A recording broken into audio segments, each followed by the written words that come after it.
You're listening to A Slice of Therapy with me, Alun Parry.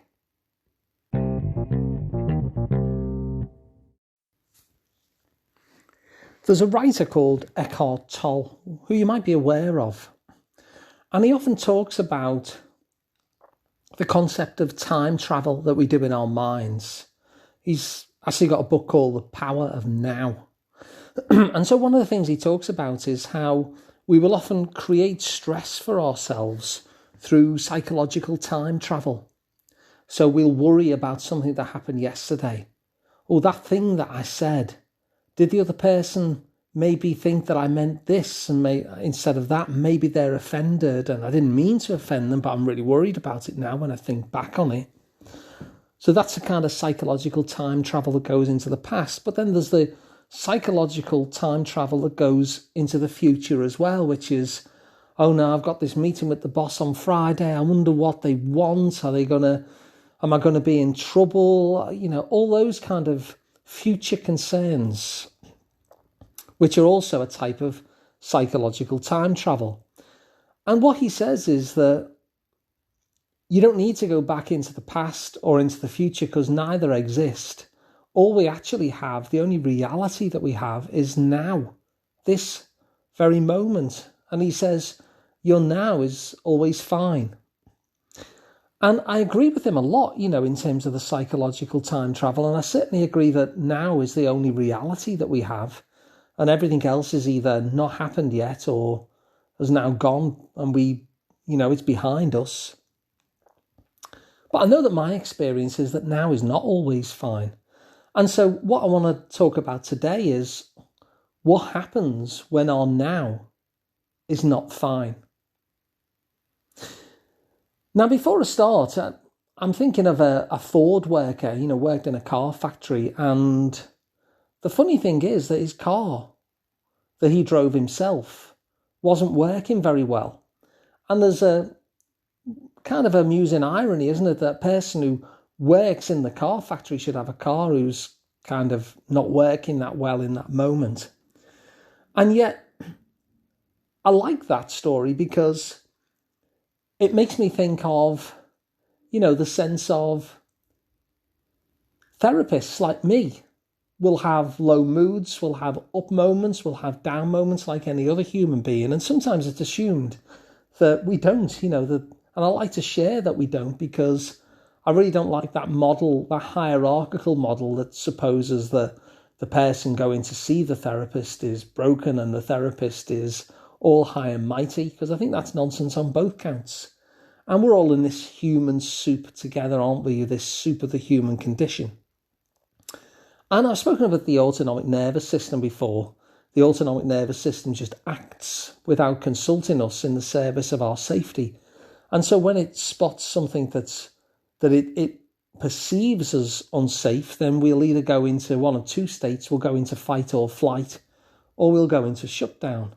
And of course, I'm a human being, so I have an autonomic nervous system too. And so I'm thinking of a time recently where, I felt in that sort of unsafe place. I felt where I was in that place of shutdown. And it can be quite a difficult place to get out of because we kind of numb, our energy goes lower.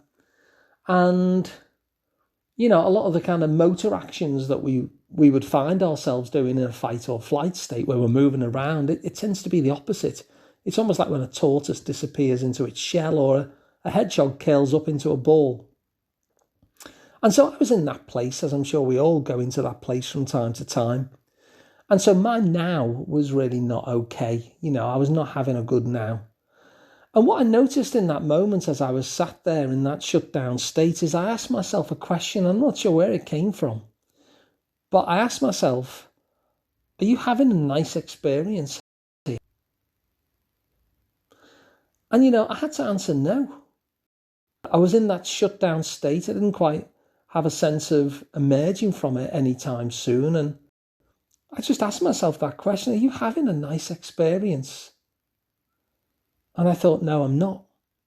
And so in that moment, I came up with a different decision. Do you know how that can happen sometimes? Almost like you flick a switch and you make a different intention, a different decision. in that moment. And I made a commitment in that moment that if I wasn't having a nice experience, I'd change that. And I committed myself to having a good now. It might not be a perfect now, and it wasn't a perfect now. It was a difficult situation, but I decided I was going to have a good now. And the reason why I made that decision is because I realised in that question that I was not enjoying this experience. And so I thought, well, if I'm not enjoying this experience, I really need to do something else. Because if I carry on doing what I'm doing right now, then it guarantees that I'm going to stay in this experience that I don't consider nice. This not nice experience is going to last for as long as I continue doing this thing that I'm doing now. And so I made a commitment to do something else instead, on the basis that it was a better bet than the guaranteed unpleasant experience that I was currently having. And so it turned out to be a powerful question. Are you having a nice experience right now? And when the answer came no, what followed it was the realization that I was going to continue having a not nice experience unless I did something else. And so I made a decision. Well, if you're not having a nice experience, have a nice experience. Make the now better than this. Have yourself a good now. And so I got up and I made some breakfast, and that improved things somewhat. And it reminds me, of a time where I was on quite a tight deadline for a recording that I was doing. And it had to be done that day. And I only had an hour or so in which to do it, and then it had to be sent off. And I was just about to record. And lo and behold, pretty much right outside of my window was a helicopter. Do you know how the police helicopter sometimes appears in your neighbourhood and makes a lot of noise and then trundles off again? Well, it decided to kind of go pretty much overhead right at the very moment that I was about to record. Now, my recording didn't call for a police helicopter in the background, so that was that. It felt kind of ruined. I only had an hour and here was the police helicopter. And yet, in that moment, I realised too that I wasn't having a nice experience. And so I asked myself another question that I often ask myself, especially when things are going against me.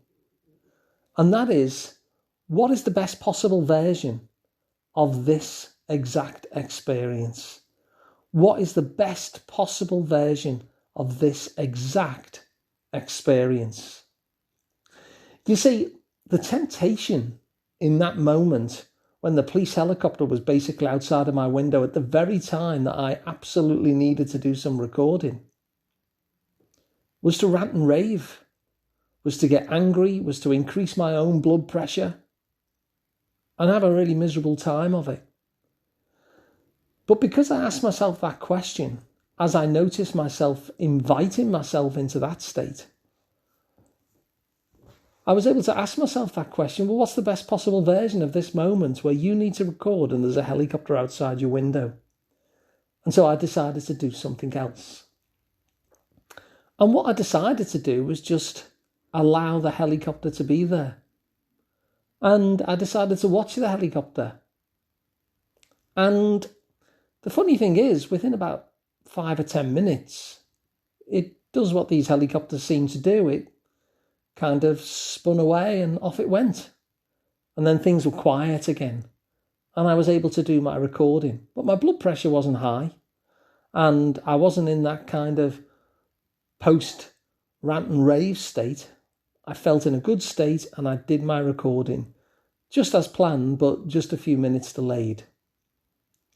And so Eckhart Tolle has a point that we cause ourselves a lot of stress by going into the past and into the future. And yet when it comes to our now is always fine, when it's not fine, then the best thing to do is to do something else.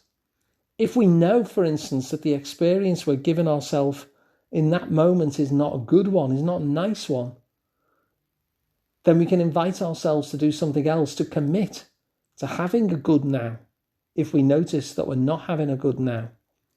And a great question Other than that simple one of, are you enjoying this experience? And if the answer is no, do something else.